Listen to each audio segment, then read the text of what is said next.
Assalamualaikum warahmatullahi wabarakatuh. Alhamdulillahirrabbilalamin. Wassalatu wassalamu ala asrafil anbiya wal mursalin wa ala alihi washabihi rasulillahi ajma'in. Yang paling utama marilah kita panjatkan rasa syukur kita kehadirat Allah Subhanahu wa taala, yang mana Allah Subhanahu wa taala masih memberikan kita kesehatan. Selawat serta salam tak lupa kita hadirkan ke ruh junjungan alam. Kita hadirkan ke ruh junjungan alam yakni Nabi Muhammad sallallahu alaihi wasallam, dan mengucapkan Allahumma shalli ala sayyidina Muhammad wa ala ali sayyidina Muhammad. Yang sama-sama kita hormati yakni dosen pembimbing kita mengenai sejarah pendidikan Islam, yakni Bapak Mursyad MPDI. Bapak Mursyad MPDI. Baiklah, langsung saja saya akan menjelaskan mengenai pembahasan kami yakni mengenai sejarah pendidikan dinasti Umayyah. Kekuasaan Bani Umayyah berumur kurang lebih 90 tahun. Ibu kota negara dipindahkan Muawiyah dari Madinah ke Damaskus, tempat ia berkuasa sebagai gubernur sebelumnya. Muawiyah ibnu Abi Sufyan adalah pendiri dinasti Umayyah berasal dari suku Quraisy, keturunan Bani Umayyah yang merupakan khalifah pertama dari tahun 661 sampai 750 Masehi. Nama lengkapnya ialah Muawiyah bin Abi Harb bin Umayyah bin Abdi Syam bin Manaf. Setelah Muawiyah diangkat menjadi khalifah, ia menukar sistem pemerintahan dari teodemokrasi menjadi monarki atau kerajaan dinasti, dan sekaligus memindahkan ibu kota negara dari kota Madinah ke Damaskus. Muawiyah lahir 4 tahun menjelang Nabi Muhammad SAW menjalankan dakwah Islam di kota Makkah. Ia beriman dalam usia muda dan ikut hijrah bersama Nabi ke Yasrib. Di samping itu termasuk salah seorang pencatat wahyu dan ambil bagian dalam beberapa peperangan bersama Nabi.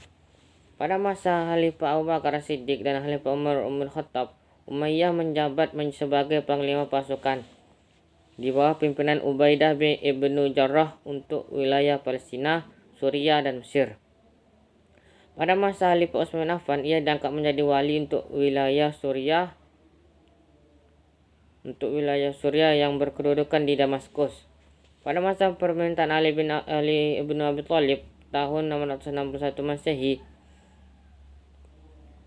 diwarnai dengan krisis dan pertentangan yang sangat tajam di wilayah Islam, di mana ditandai dengan perang Siffin, yang pada akhirnya Ali ibnu Abi Thalib mati terbunuh sewaktu sholat subuh di Masjid Nabawi Madinah. Sepeninggalan Ali ibnu Abi Thalib tahun 661 Masehi sebagai umat Islam di Irak memilih dan mengangkat Hasan ibnu Abi Thalib sebagai khalifah. Akan tetapi, Hasan adalah orang yang taat, bersikap damai, serta tidak tega dengan perpecahan dalam Islam. Akhirnya diadakanlah serah terima kekuasaan di kota Kufah. Dan demikian dimulailah dinasti Umayyah. Bani Umayyah perluasan daerah Islam sampai ke timur dan barat. Begitu juga dengan daerah selatan yang merupakan tambahan dari daerah Islam zaman Khulafa Ar-Rasyidin, yaitu Hijaz, Syria, Irak, Persia, dan Mesir. Seiring dengan itu, pendidikan pada masa Umayyah telah ada beberapa lembaga seperti kutub, masjid, dan majelis sastra.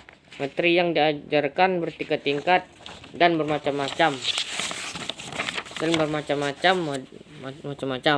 Metode pengajaran pun tidak sama, sehingga melahirkan beberapa pakar ilmuwan dalam berbagai bidang tertentu.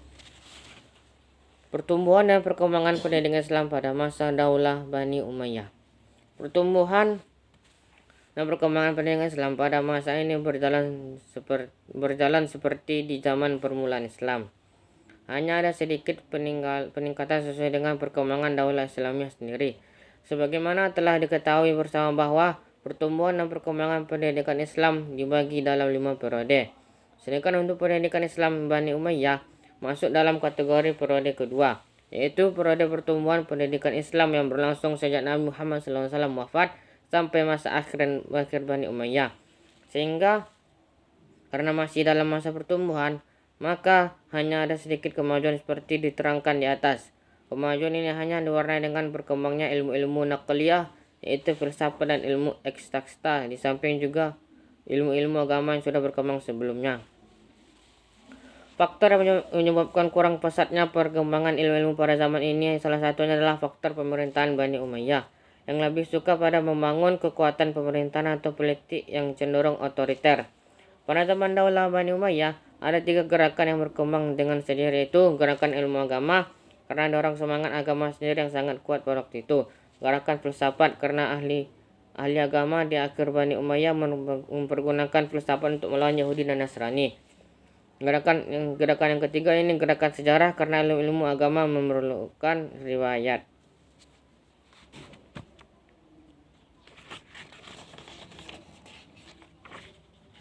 Gerakan ilmu agama. Gerakan di dalam bidang ini dapat dipisah-pisahkan menjadi beberapa bagian, yaitu lembaga dan pusat pendidikan Islam. Pada zaman ini masjid menjadi sebagai semacam lembaga sebagai pusat kehidupan dan